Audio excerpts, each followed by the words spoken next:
जय हिंद। आज हम पढ़ेंगे हिमाचल प्रदेश के बारे में। हिमाचल प्रदेश नाम क्यों पड़ा हिमाचल प्रदेश का? क्योंकि हिम के आंचल में बसा प्रदेश हिमाचल प्रदेश बहुत ही खूबसूरत है, घूमने के लिए बहुत ही फेमस है। हिमाचल प्रदेश लोग घूमने बहुत जाते हैं, पर्यटन के लिए बहुत ही अच्छी जगह है। यहाँ पे लोग, बहुत सारे लोग हिमाचल प्रदेश पर्यटन के लिए ही जाते हैं, वहाँ पे घूमने के लिए जाते हैं। पूरा बर्फ़ से पूरा ढका हुआ है। सर्दियों में तो इतनी बर्फबारी होती है कि यहाँ पे चलना मुश्किल हो जाता है, गाड़ियाँ नहीं चल पाती है रोड में, बहुत सारे एक्सीडेंट हो जाते हैं। लेकिन घूमने के लिए बहुत फेमस जगह है, लोग जाते हैं बर्फ़ की दुनिया को देखने के लिए हिमाचल प्रदेश। चलिए आज हम देखते हैं हिमाचल प्रदेश के बारे में और हम पढ़ते हैं क्या क्या इसमें इम्पोर्टेंट है। हिमाचल प्रदेश जो है दो पहाड़ियों के बीच में है, एक पीर पंजाल है और दूसरा धौलाधार है। जम्मू कश्मीर में 4 पहाड़ की श्रेणियाँ थी, जिसमें काराकोरम, लद्दाख, जास्कर, पीर पंजाल। जो पीर पंजाल जो श्रेणियाँ हैं वो हिमाचल प्रदेश में आती है और एक जो नीचे श्रेणी आती है वो है धौलाधार। मतलब ये दो पहाड़ की श्रेणियों के बीच में हिमाचल प्रदेश बसा हुआ है। एक बार क्वेश्चन पूछा था यूपीएससी में कि कुल्लू किन दो पहाड़ियों के बीच में है, ये पूछा हुआ था। कुल्लू घाटी किन दो पहाड़ियों के बीच में है? तो इसका आंसर है पीर पंजाल और धौलाधार। यूपीएससी का क्वेश्चन है। चलिए अब हम देखते हैं, धीरे धीरे आगे बढ़ते हैं। हर एक चीज़ को हम लोग टॉपिक वाइज पढ़ेंगे, क्या क्या इंपॉर्टेंट है, क्या क्या है इसमें समझने लायक। चलिए आगे देखते हैं हिमाचल प्रदेश। हिमाचल प्रदेश की राजधानी क्या है? शिमला। हिमाचल प्रदेश की राजधानी शिमला है। यहाँ पे फेमस क्या है? 2 चीज़ यहाँ पे बहुत ज़्यादा फेमस है जो यूनेस्को में शामिल है। पहला तो ये कालका शिमला रेल मार्ग। कालका शिमला, ये कालका हरियाणा से होते हुए, कालका शहर से होते हुए, और ये जाती है शिमला तक जाती है। एक रेल मार्ग है, ज़्यादा बड़ी नहीं, छोटी सी रेल मार्ग है। ये यूनेस्को में शामिल है। जो यूनेस्को है वो यूएनओ की एक संस्था है जो पर्यटन के विश्व धरोहर को संरक्षित करने का काम करती है। जो ऐतिहासिक रूप से महत्वपूर्ण है उन्हें संरक्षित करने का कार्य करती है, उन्हें फंड देती है। ये सबकी जिम्मेदारी बनती है कि ये जो विश्व धरोहर है, इन सब की जिम्मेदारी बनती है इसे संरक्षित करने की। तो ये 2 चीज़ फेमस है, कालका शिमला रेल मार्ग एक फेमस है और एक कांगड़ा घाटी यहाँ पे जो यूनेस्को में शामिल है, कॉट टेम्पल। एक कॉट टेम्पल जो कांगड़ा घाटी में, ये भी यूनेस्को में शामिल है। बहुत ही सुंदर जगह है, कभी आप जाएंगे घूमने तो ये 2 जगह जरूर जाइए। पहला कालका शिमला रेल मार्ग जो शिमला तक जाती है, दूसरा कांगड़ा घाटी में कॉट टेम्पल। ये बहुत ही घूमने के लिए बहुत ही अच्छी जगह है। चलिए हम देखते हैं आगे, शुरुआत से शुरू करते हैं। पहला है धर्मशाला। धर्मशाला क्या है? जब चाइना जो थे तिब्बत पे कब्जा किए 1952 में, जब चाइना ने तिब्बत पे कब्जा किया, तब तिब्बत के जो बौद्ध भिक्षुक शरणार्थी थे वो धर्मशाला में आके क्या हुए, अपना स्थान लिए। धर्मशाला में आके वो बस गए हैं। तो धर्मशाला क्या है, इस चीज़ के लिए फेमस है। अब क्या है, तिब्बत चाइना का हिस्सा हो चुका है। तिब्बत क्या है, ये एरिया तिब्बत कहलाता था ये, अब ये क्या हो गया, चाइना वाला हिस्सा हो गया। चाइना में इसे कब्जा कर लिया है। और धर्मशाला किस लिए फेमस है? यहाँ पे क्या है, स्टेडियम है। पहले यहाँ लिख लेता हूँ, धर्मशाला किस लिए है? बौद्ध शरणार्थी। दूसरा किस लिए फेमस है? Cricket stadium. आप देखे होंगे क्रिकेट मैच यहाँ धर्मशाला में होता है। यहाँ से स्टेडियम देखेंगे तो आपको कौन सी पहाड़ दिखती है? सिर्फ के पीर पंजाल। कभी भी आप मैच देखे होंगे तो धर्मशाला में एक पहाड़ियाँ दिखती है जो बर्फ़ से ढकी होती है। वो कौन सी श्रेणियाँ हैं? पीर पंजाल की श्रेणियाँ हैं, जो पहाड़ियों के बीच में है। बहुत ही सुंदर जगह है, वहाँ पे इंटरनेशनल मैच होते हैं। ठीक है। दूसरा है कांगड़ा घाटी। कांगड़ा घाटी मैंने तो आपको बता दिया, कॉट टेम्पल है जो यूनेस्को में शामिल है। यूनेस्को में कांगड़ा घाटी कॉट टेम्पल क्या है, यूनेस्को में शामिल है। कांगड़ा घाटी घूमने के लिए बहुत ही अच्छी जगह है, फेमस जगह है। आप कभी जाए तो घूमें। और एक बार क्वेश्चन पूछा था कांगेर घाटी। कांगेर घाटी, तो कांगेर घाटी कहाँ है? ये है छत्तीसगढ़। और कांगड़ा घाटी कहाँ है? हिमाचल प्रदेश। एक बार पूछा था, यूपीएससी में पूछा था, कांगेर घाटी कहाँ है?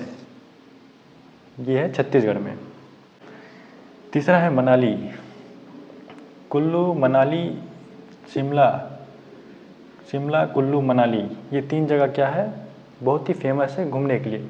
ये तीनों किस दो घाटी के बीच में आते हैं, पीर पंजाल और धौलाधार। तो मनाली जो है वो पर्यटन के लिए फेमस है, बहुत से लोग मनाली जाते हैं, बहुत से लोग जिनकी शादी होती है सब हनीमून पे मनाली घूमने के लिए जाते हैं। हालांकि वो कपल्स लोगों के लिए ज़्यादा बेहतर है वहाँ पे घूमने के लिए ज़्यादातर। कुल्लू, कुल्लू घाटी बहुत ही बढ़िया है। कुल्लू घाटी घूमने के लिए यहाँ से बस जाती है, शिमला, कुल्लू, मनाली आप बस जा सकते हैं, ज़्यादा दूर नहीं है, पास पास में है। और आप खुद की गाड़ी भी लेके जा सकते हैं घूमने के लिए। तो मनाली, कुल्लू, मनाली, शिमला। शिमला तो आपको हिस्ट्री में पढ़े होंगे, शिमला समझौता हुआ था अंग्रेज़ और गांधी जी और जिन्ना के बीच में, ये हिस्ट्री का है क्वेश्चन। शिमला एक और चीज़ के लिए फेमस है, आलू अनुसंधान। शिमला आलू अनुसंधान।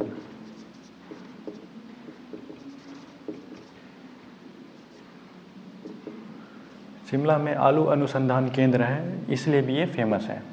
तीसरा है सोलम। सोलम किस लिए फेमस है, सोलम वहाँ पे मशरूम की उत्पादन ज़्यादा होती है। मशरूम जो होता है सोलम में ज़्यादा उत्पादन होता है।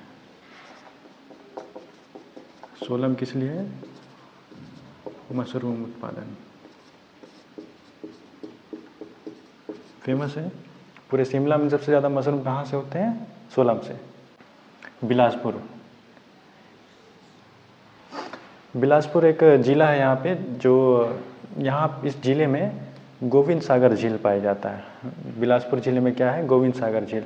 एक बिलासपुर आता है जो छत्तीसगढ़ में पाया जाता है, वो बिलासपुर नहीं, ये जो बिलासपुर है हिमाचल प्रदेश में है। यहाँ पे कौन सा है, गोविंद सागर झील, बिलासपुर।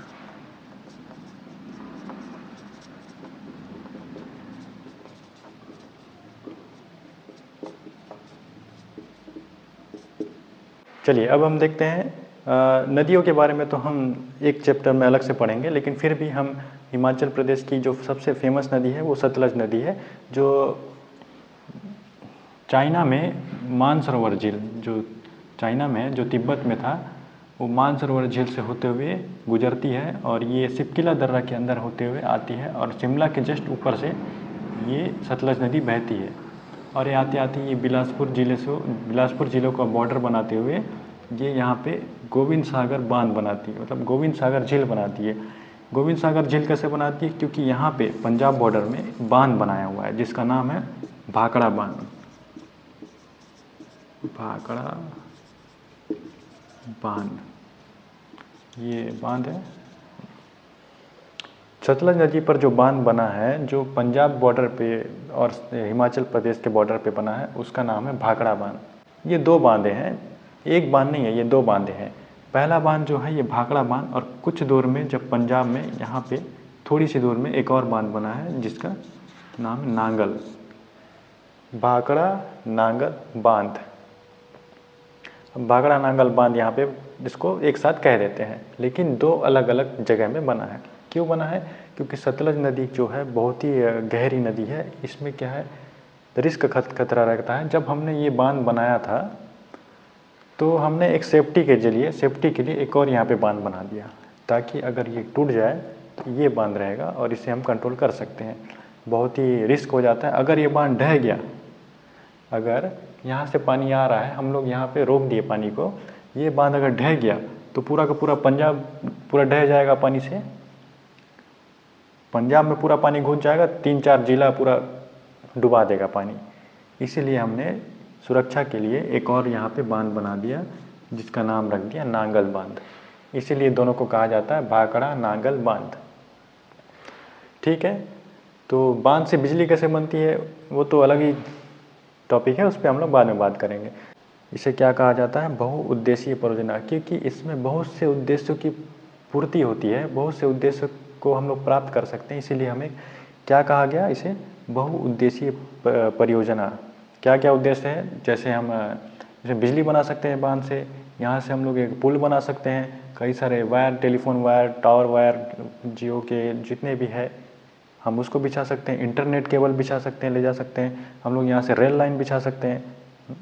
बहुत से जो सुविधा है वो मिल जाती है एक बांध बनाने से, इसीलिए इसे कहा जाता है बहुउद्देशीय परियोजना। चलिए अब हम पढ़ते हैं दर्रों के बारे में। हिमाचल प्रदेश में मुख्यतः 3 दर्रे हैं। पहला दर्रा है बड़ा लाचला, दूसरा है सिपकिला दर्रा, तीसरा है रोहतांग दर्रा। नाम सुने होंगे आप ना। तो बड़ा लाचला जो दर्रा है वो हिमाचल प्रदेश को जोड़ती है जम्मू कश्मीर और लेह से। जम्मू कश्मीर और लेह से यहाँ पे दर्रे के माध्यम से हम लोग जा सकते हैं। दूसरा है सिपकिला दर्रा। सिपकिला दर्रा हिमाचल प्रदेश से चाइना की ओर जाती है। यहाँ से लोग जाते हैं कैलाश मानसरोवर यात्रा में। कैलाश पर्वत यात्रा में लोग, बहुत से भारत के लोग हैं जो यहाँ पे कैलाश यात्रा में जाते हैं दर्शन करने के लिए। यही एक दर्रा है जो कैलाश पर्वत तक जाती है। हालांकि ये चाइना में है कैलाश पर्वत। पहले तो भारत में हुआ करता था और आगे भी भारत में आ जाएगा, गारंटी है। अभी तो हमारा नहीं है, लेकिन आगे चल के कैलाश पर्वत भारत में होगा। हमारा है भाई, हम लेके आएंगे कैलाश पर्वत। लकीर खींच देने से क्या उनका हो जाएगा? छीन लेंगे।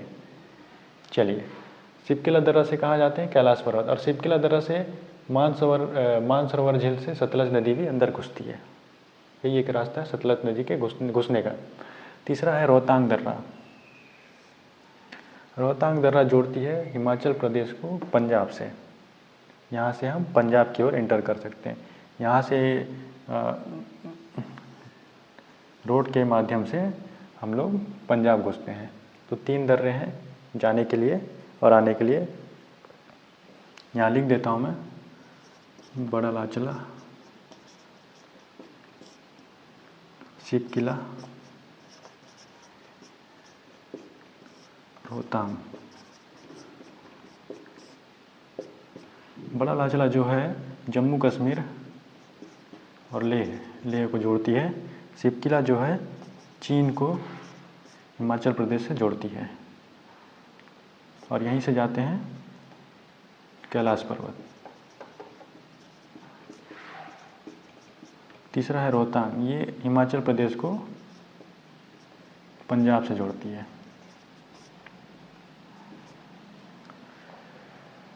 नदियों के बारे में हम सेपरेट से वीडियो बनाएंगे, क्योंकि एक चीज़ में हर एक चीज़ को समझाने से क्या है, माइंड डिस्टर्ब हो जाता है।